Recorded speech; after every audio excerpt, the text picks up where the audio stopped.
नमस्कार, मैं हूं विनय मिश्रा। आप देख रहे हैं CW न्यूज। उत्तर प्रदेश, पंजाब, मणिपुर, उत्तराखंड और गोवा में विधानसभा चुनाव की तारीखों की घोषणा निर्वाचन आयोग ने कर दी है।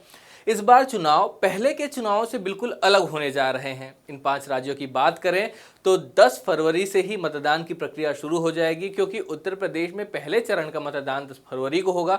वहीं 7 मार्च को मतदान की प्रक्रिया का अंत होगा, यानी 7 मार्च वही दिन है जिस दिन उत्तर प्रदेश में आखिरी चरण के लिए मतदान होंगे। निर्वाचन आयोग की घोषणा के अनुसार उत्तर प्रदेश में 7 चरणों में मतदान होगा। वहीं मणिपुर में 2 चरण और पंजाब, उत्तराखंड और गोवा में 14 फरवरी के दिन एक ही चरण में मतदान संपन्न हो जाएगा। आज इस वीडियो में हम उत्तर प्रदेश के बारे में बात करेंगे। विधानसभा सीटों के लिहाज से बात करें तो देश के सबसे बड़े राज्य उत्तर प्रदेश से जुड़े कुछ आंकड़े आपके सामने हम प्रस्तुत करेंगे और आपको बताएंगे कि इस राज्य में मतदाताओं की कुल कितनी संख्या है, विधानसभा सीटों की कुल कितनी संख्या है और कौन से मुख्य राजनीतिक दल हैं जो इस बार चुनावी मैदान में अपनी किस्मत आजमा रहे हैं। साथ ही आपको यह भी बताएंगे कि पिछले चुनाव में किस पार्टी ने कितनी सीटों पर जीत दर्ज की थी और उत्तर प्रदेश में इस बार चुनावी मुद्दे कौन से हैं। तो चलिए सबसे पहले आपको बता दें कि राज्य में कुल विधानसभा सीटों की संख्या 403 है। आपको यह बताएंगे कि पिछले चुनाव में किस पार्टी को कितनी सीट मिली थी। उससे पहले आपको बता दें कि इस बार कौन कौन से राजनीतिक दल मैदान में हैं। हम सभी पार्टियों का नाम तो नहीं ले पाएंगे, लेकिन कुछ महत्वपूर्ण पार्टियां जो हैं उनके नाम हम जरूर आपके सामने लाएंगे। सबसे पहली पार्टी है भारतीय जनता पार्टी, जो वहां की मौजूदा सत्ताधारी पार्टी है। उसके बाद है समाजवादी पार्टी। समाजवादी पार्टी पिछले 5 साल से सत्ता से बाहर है। इस बार उसकी कोशिश है कि एक बार फिर से सत्ता काबिज की जाए। तीसरी पार्टी है कांग्रेस पार्टी। कांग्रेस नेता प्रियंका गांधी पार्टी के प्रचार प्रसार में जोरों शोरों से जुटी हुई हैं। प्रियंका गांधी द्वारा दिया गया नारा लड़की हूं लड़ सकती हूं, इसको काफ़ी लोकप्रियता मिल रही है। अगली पार्टी है बहुजन समाज पार्टी। इस पार्टी की मुखिया मायावती, जो प्रदेश की मुख्यमंत्री भी रह चुकी हैं, उन्होंने इस बार घोषणा कर दी है कि वे चुनाव नहीं लड़ेंगी। दलितों की पार्टी मानी जाने वाली बसपा, उसकी बागडोर फिलहाल एक ब्राह्मण शख्स के हाथ में है जिनका नाम सतीश चंद्र मिश्रा है। अब कुछ क्षेत्रीय पार्टियों के बारे में बात करते हैं। मैं कुछ क्षेत्रीय पार्टियों के नाम आपके सामने गिना देता हूं। इन दलों में जयंत चौधरी के नेतृत्व वाला राष्ट्रीय लोकदल है।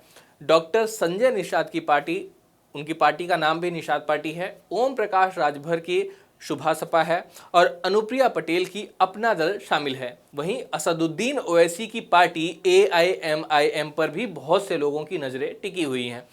चलिए आपको बता दें कि पिछली बार हुए विधानसभा चुनाव में किस पार्टी को कितने सीटों पर जीत मिली थी।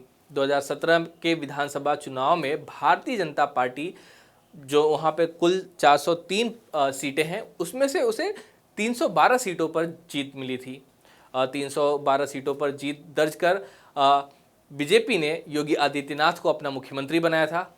समाजवादी पार्टी को पिछले विधानसभा चुनाव में 47 सीटों पर जीत मिली थी, जबकि बसपा मायावती की पार्टी को 19 सीटों पर ही जीत मिल पाई थी। वहीं कांग्रेस पार्टी के प्रत्याशी भी 7 सीटों पर जीत दर्ज करने में कामयाब रहे थे। अनुप्रिया पटेल की पार्टी अपना दल को पिछले चुनाव में 9 सीटों पर जीत मिली थी, जबकि RLD 1 सीट अपने नाम करने में सफल रही थी। इस बार भी उत्तर प्रदेश चुनाव काफ़ी दिलचस्प होते जा रहा है। जमीनी स्तर पर देखा जाए तो इस बार विधानसभा चुनाव में समाजवादी पार्टी और भारतीय जनता पार्टी की टक्कर बराबरी की कही जा सकती है। भारतीय जनता पार्टी से नाराज कई विधायक समाजवादी पार्टी का रुख कर रहे हैं। अब आपको बता दें कि इस बार उत्तर प्रदेश विधानसभा चुनाव में जो चुनावी मुद्दे हैं, जो असल चुनावी मुद्दे हैं, वे कौन से हैं। MSP, महंगाई, बेरोजगारी, कोरोना का मिसमैनेजमेंट, आवारा पशु, खाद की कमी, शिक्षा, स्वास्थ्य, विकास, नदियों की सफाई, ये सब इस बार उत्तर प्रदेश विधानसभा चुनाव में प्रमुख मुद्दे हैं। जैसा मैंने शुरू में बताया, उत्तर प्रदेश में 7 चरणों में चुनाव होंगे। पहले चरण के लिए मतदान 10 फरवरी को होगी। इस चरण में 58 सीटों पर मतदान कराए जाएंगे। दूसरे चरण के लिए मतदान 55 सीटों पर 14 फरवरी को होगा। तीसरे चरण के लिए 59 सीटों पर 20 फरवरी को मतदान होंगे। चौथे चरण में भी इतने ही सीटों पर 23 फरवरी को मतदान होंगे।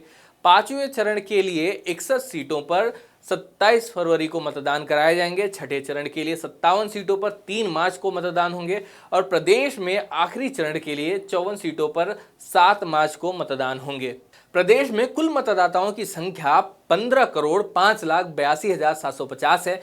वहीं प्रदेश में कुल पोलिंग स्टेशंस की संख्या 1,74,351 है। सभी राज्यों के साथ उत्तर प्रदेश में भी वोटों की गिनती 10 मार्च को होगी। आपको भी इसी दिन पता चल पाएगा कि उत्तर प्रदेश में किसकी सरकार बनेगी और उत्तर प्रदेश का अगला मुख्यमंत्री कौन होगा। यह वीडियो यहीं समाप्त होता है। धन्यवाद।